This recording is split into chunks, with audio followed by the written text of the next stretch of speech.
Christianity didn't exist when Yeshua, Jesus, came to this world and died for our sins about 2,000 years ago. Judaism, however, was already there. The God of Israel, the God of Abraham, Isaac, and Jacob was there from the very beginning. He is the beginning, and he is also the end, just like his son, who has always been right there with him. God spoke to Abraham and promised him, "I will make you into a great nation," he said in Genesis 12. This promise was reaffirmed in Genesis 17, adding a crucial detail regarding the conduit through which the promise would be fulfilled. Abraham had two prominent sons, Isaac and Ishmael. Ishmael received his own blessing, but only Isaac would become an heir to the covenant that God made with Abraham. This was made abundantly clear in Genesis 17, verses 19 through 21. God said, "Your wife Sarah will bear you a son, and you will call him Isaac. I will establish my covenant with him as an everlasting covenant for his descendants after him. And as for Ishmael, I have heard you. I will surely bless him.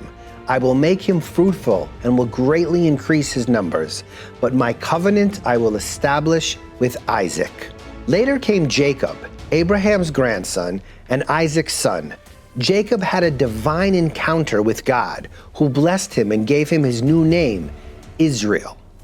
Jacob became the father of 12 sons, the 12 sons of Israel, and the father of 12 families that formed the 12 tribes of Israel. Eventually, those tribes joined into a nation, the nation of Israel. And today, even though that wasn't the case from the very beginning, to be a Jew is to be considered a descendant of one of those tribes.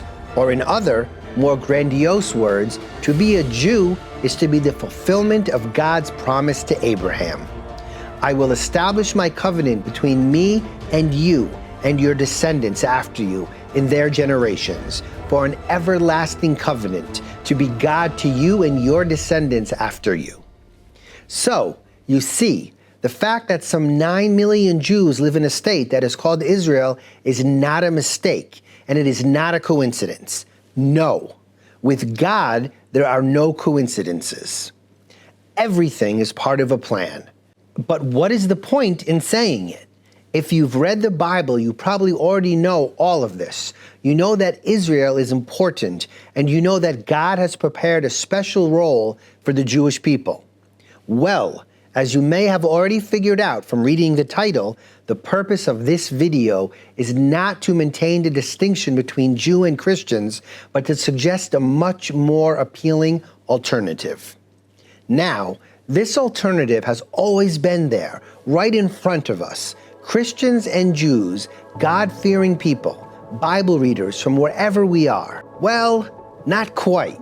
This alternative has always been there since the very moment Yeshua, Jesus, gave up his life on the cross for all of us, Jews and Christians alike, religious and secular.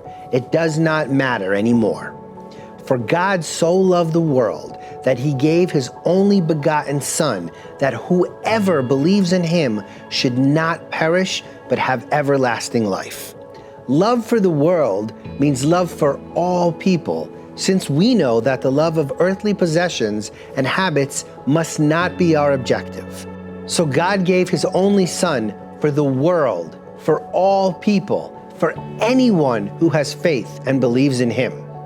You see, just like the original plan, the plan of salvation began with the Jewish people in the center of it.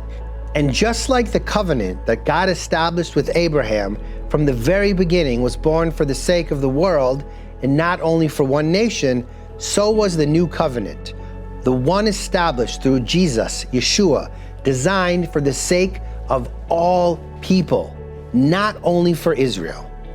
In Genesis 22, God tells Abraham, "In your seed all the nations of the earth shall be blessed, because you have obeyed my voice."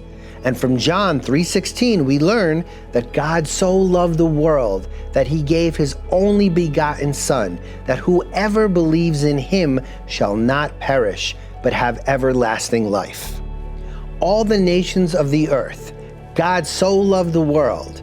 2 covenants, 2 different times, more than 3,000 years apart, but the very same plan. To bless the whole world through the Jewish people, not because of them, but because of God's love and the obedience of faithful men and women, those who believe and act in the name of their faith. So, what is Christianity? It's the Jewish covenant for everyone, for the nations. By accepting Yeshua, Jesus, into our lives, whether as Jew or as Gentiles, we become a part of a covenant that began with a promise from God to Abraham and ended when Yeshua gave up his life for each and every one of us. Yes, many Jews do not even believe in Yeshua, but this truth does not change the fact that he is their Messiah as well. Today, it is more important than ever that Christians and Jews who believe and follow Yeshua become united by faith, not for the sake of themselves, but for the sake of everyone else. On behalf of the Shalano TV team here in Israel, thank you for watching this video.